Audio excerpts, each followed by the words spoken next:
Halo saudara-saudara, jumpa lagi dengan komentator gadungan di sini dengan komentator yang gadungan. Seperti biasa, kalau kita sudah berjumpa, akan kita membicarakan berbagai macam tema-tema, topik-topik yang menarik. Apa aja yang menarik kita bahas, saudara-saudara. Dan kali ini, saudara-saudara, untuk edisi kali ini kita akan bicara tentang Piala Dunia ini. Aneh, saudara-saudara. Anehnya begini, orang itu justru entah kenapa ya, mereka itu orang-orang tuh nggak terlalu fokus pada pertandingan, tapi pada isu-isu di luar pertandingan. Salah satunya yang sampai sekarang nih udah pertandingan udah banyak berjalan itu tentang pelangi tuh. Bendera pelangi, tentang ban kapten pelangi, tentang One Love. Itu yang sampai sekarang itu masih jadi masalah. Bahkan Inggris, terus Denmark itu mengancam akan keluar FIFA. Mereka akan bikin organisasi tandingan baru. Nah, ini kenapa kan orang-orang bule itu, orang-orang barat itu sangat getol menyuarakan One Love, gerakan One Love. Ini ada apa? Nah, itu nanti akan kita bahas di edisi kali ini. Apa itu One Love?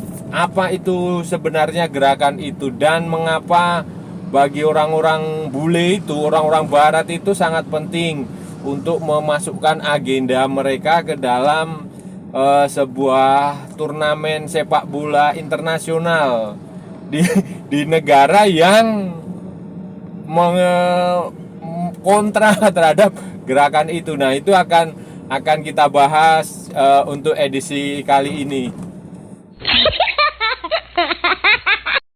Nah, jadi begini saudara-saudara, masalah di Qatar itu, saudara-saudara, Piala Dunia itu sebenarnya kan itu urusannya awalnya itu panjang. Jadi bukan hanya sekedar apa yang kita lihat saat ini, tidak. Itu sudah sejak awal, sejak pertama kali Qatar itu bidding Piala Dunia. Nah, itu membuat kemenangan Qatar itu membuat banyak negara-negara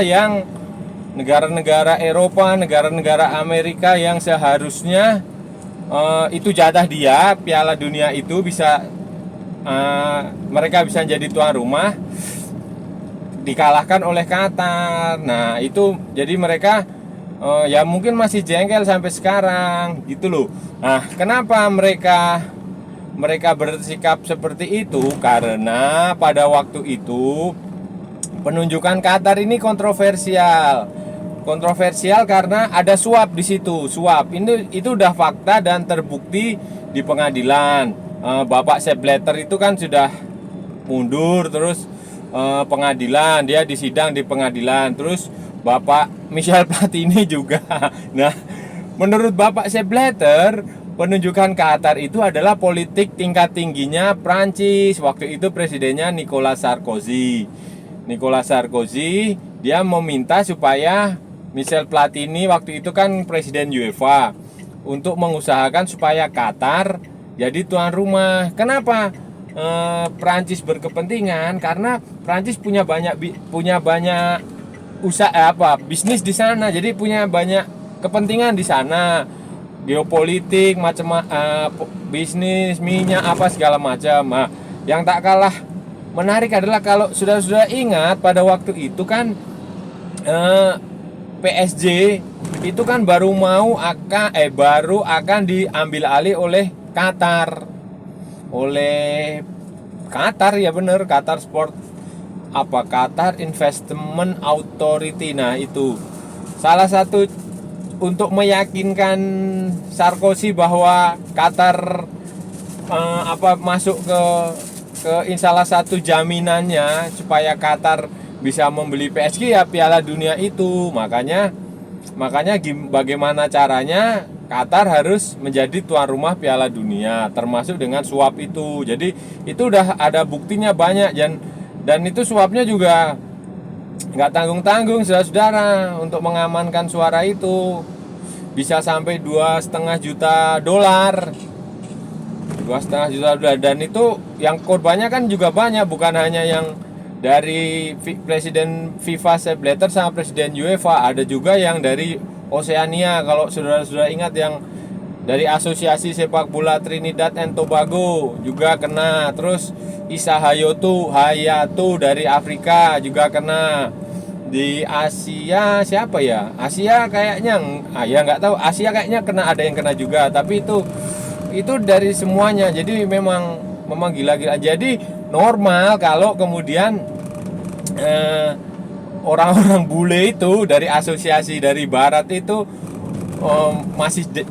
masih jengkel, masih dongkol dengan penunjukan dengan Qatar sekarang ini gitu. Jadi ya, dan kemudian mereka akan dibawa dengan isu-isu lain, seperti isu pelanggaran hak asasi manusia terkait pembangunan fasilitas stadion yang menggunakan tenaga kerja kebanyakan tenaga kerja asing, buruh migran dari Bangladesh, dari India, dari Pakistan, dari macam-macam itu, dari negara Asia Timur, dari Afghanistan, kayak gitulah. Nah, itu kebanyakan mereka digaji di bawah standar, terus fasilitasnya juga di bawah standar yang ditentukan oleh organisasi buruh internasional. Kemudian melebar ya, termasuk salah satunya pelangi ini, karena di Qatar kan komunitas LGBT itu terlarang, saudara-saudara. Bukan hanya terlarang, mereka punya undang-undang yang menghukum itu gitu loh. Orang yang berhubungan sesama jenis itu terlarang gitu, saudara-saudara. Ini sebenarnya adalah faktor perbedaan budaya, saudara-saudara. Jadi orang-orang bule itu, orang-orang barat itu ingin mereka punya pemikiran ide seperti ini. Nah, mereka menancapkan itu ke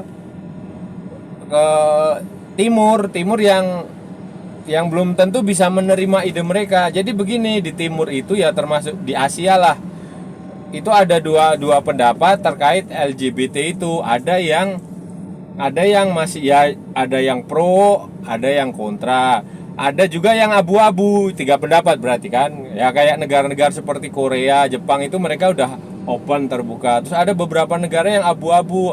Abu-abu itu dalam arti ya tidak mendukung, tidak menolak, tapi juga tidak melegalkan, memasukkannya dalam hukum formal.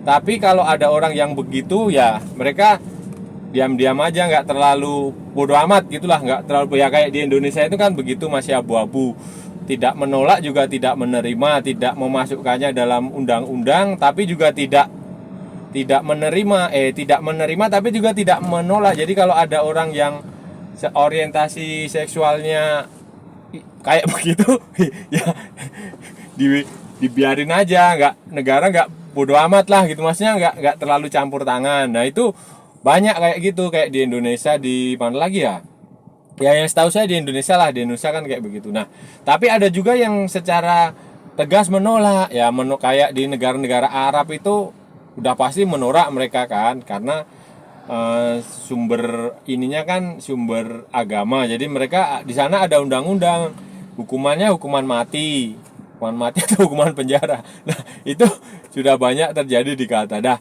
itu menurut orang-orang di barat sana itu melanggar hak asasi manusia gitu loh, menurut mereka ya. Bukan ya, mereka berpendapat yang itu LGBT itu ya eksistensi ya harus diakui, itu udah menurut mereka udah takdir gitu.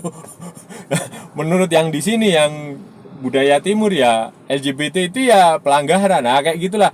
Jadi itu nggak akan bisa titik temunya selama Piala Dunia ini, kecuali nanti Piala Dunianya balik lagi ke Amerika atau ke Eropa kayak 2012 26 ini 4 tahun lagi kan di Amerika itu, di Amerika. Nah, itu mungkin bisa kembali lagi ke situ di kultur yang bisa menerima. Nah, itu seperti itu. Nah, FIFA sendiri sebenarnya sudah mengantisipasi itu, mencoba mencari jalan tengah dengan melakukan kampanye yang mirip.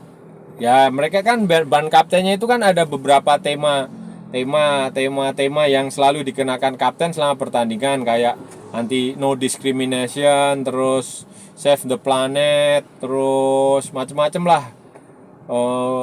Apalagi ya pokoknya gitulah, save the children kayak gitu. Mereka udah melakukan itu, tapi ya tetap aja beberapa negara di Eropa itu, terutama Inggris, terutama Jerman, terutama Denmark, yang mereka sangat menjunjung tinggi hak asasi manusia itu, melakukan protes gitu. Mereka berharap itu bisa dicabut, tapi ya ini begitu terus, saudara-saudara. Gerakan apa One Love ini sebenarnya apa sih, saudara-saudara? Ini sejarahnya bagaimana? Mengapa bisa sangat populer di Eropa, di Amerika, dan mengapa itu bisa diadopsi oleh gerakan LGBT itu? Nah, One Love ini sebenarnya, saudara-saudara, itu berasal dari Jamaika, dari seorang tokoh hak asasi manusia di Jamaika, aktivis kemanusiaan di Jamaika pada awal-awal abad ke-20. Namanya Marcus Garvey. Marcus Garvey itu pada tahun-tahun 1920-an,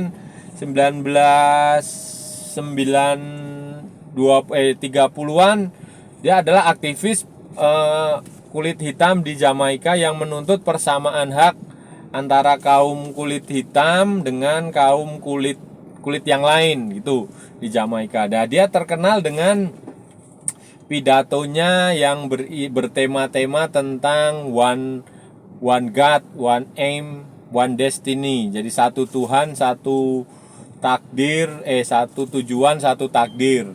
Terus kemudian, nah, gerakan ini Marcus Garvey ini mengilhami gerakan Rastafarian di Jamaika. Kalau Anda penggemar musik reggae pasti tahulah gerakan Rastafarian di Jamaika. Gerakan yang mereka menggunakan motonya Marcus Garvey ini diubah aja jadi one love, one heart, one destiny. Satu cinta, satu hati, satu tujuan, satu takdir. Kayak begitu. Kemudian setelah itu kan, pada tahun-tahun itu kalau nggak salah tuh ada grup reggae itu, dia bikin lagu judulnya One Heart. Nah, itu One Heart, One Love. One Love itu yang kemudian dirilis ulang oleh legenda Bob Marley itu, legendanya musik reggae dunia, Bob Marley. One Heart, One Love, One Heart, terus All Together Feel Okay, apa-apalah gitu. Pokoknya liriknya kayak gitu kan, satu hati. Nah, kemudian si Om Bob Marley ini dia menggunakan jadi begini, Bob Marley ini berbeda pemikiran dengan Marcus Garvey. Kalau Marcus Garvey ini tujuannya hanya sebatas emansipasi kaum kulit hitam, kalau Bob Marley ini udah luas, dia multirasial. Dia tujuannya adalah harmonisasi rasial dari berbagai macam ras. Kan waktu itu di Jamaika kan koloni Inggris, koloni British, koloni ya kayak di Malaysia, kayak di Singapura gitu kan, dari berbagai macam etnis hadir di situ kan, kulit hitam, kulit putih, dari India, dari Asia Tenggara, semua didatangkan ke situ. Nah, itu terjadi ya kayak di Afrika Selatan lah, zaman apartheid gitu. Nah, terjadi perbedaan ras, perbedaan kelas jadi masalah. Nah, itu si Bob Marley itu dengan One Love-nya itu, gerakan One Love-nya dia ingin menyatukan itu. Dan kemudian dia tidak hanya bicara di Jamaika, kemudian udah melebar ke Amerika pada umumnya, ke seluruh dunia begitu.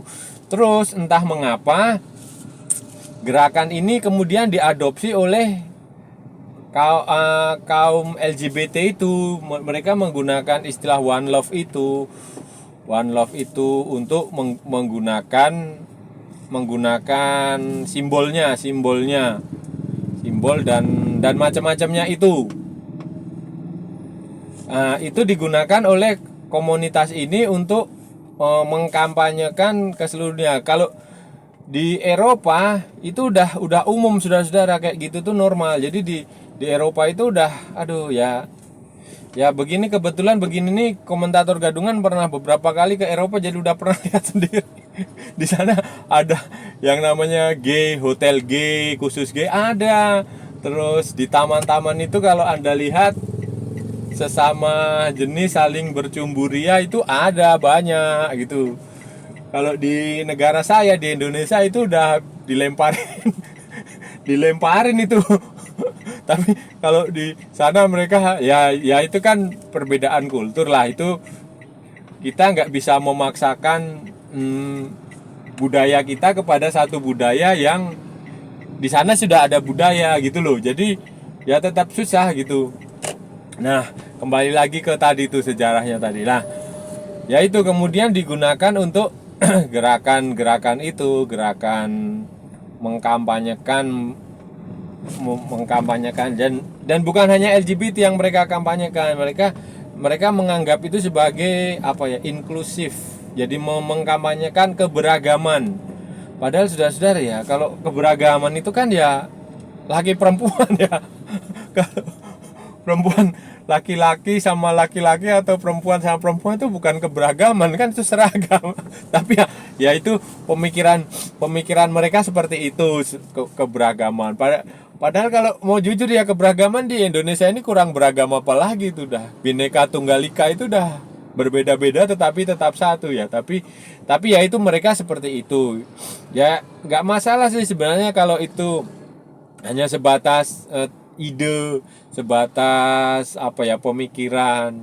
Tapi kalau sudah menjurus ke pemaksaan secara sistematis dan struktur, ya itu yang tidak boleh gitu loh. Kalau mereka hanya kampanye di misalnya Liga Premier Inggris, mereka mengkampanyekan itu, ya nggak masalah kan di negara mereka. Walaupun yang nonton dari seluruh dunia, mereka bisa. Ya kalau nggak suka Liga Inggris, Liga Premier, ada bendera itu ya tinggal dimatikan aja, ganti ke Liga apalah, Liga Arab Saudi atau Liga apa gitu. tapi ya itu tiap negara kan punya kultur beda-beda, jadi ya biarin aja gitu. Saudara, kita sudah bicara panjang lebar, kita sudah membahas mengapa Piala Dunia kali ini syarat dengan kontroversial. Mengapa Piala Dunia kali ini orang justru sibuk membicarakan hal-hal yang sebenarnya gak terlalu penting. Kalau Anda benar-benar ngurusin sepak bola ya seharusnya fokus saja ke Piala Dunia lah, gak usah fokus pada hal-hal lain, kepada One Love, kepada pelangi, kepada apa segala macam.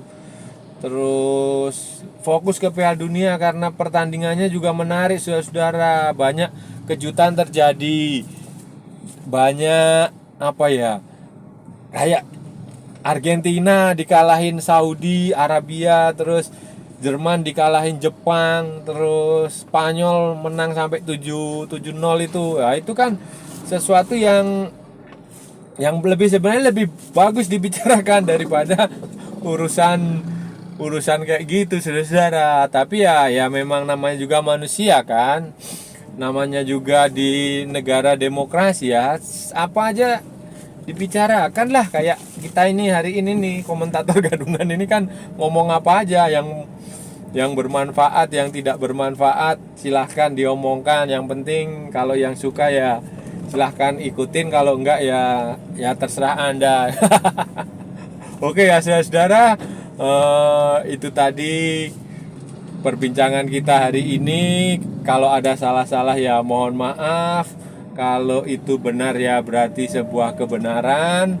Kalau ada waktu kita sambung di lain kesempatan.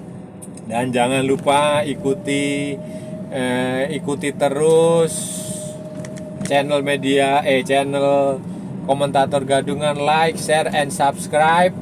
Dan jangan lupa ikuti media sosial Komentator Gadungan, ada di Instagram dan di Facebook. Oke saudara-saudara, sampai ketemu lagi di lain kesempatan. Salam olahraga dan merdeka.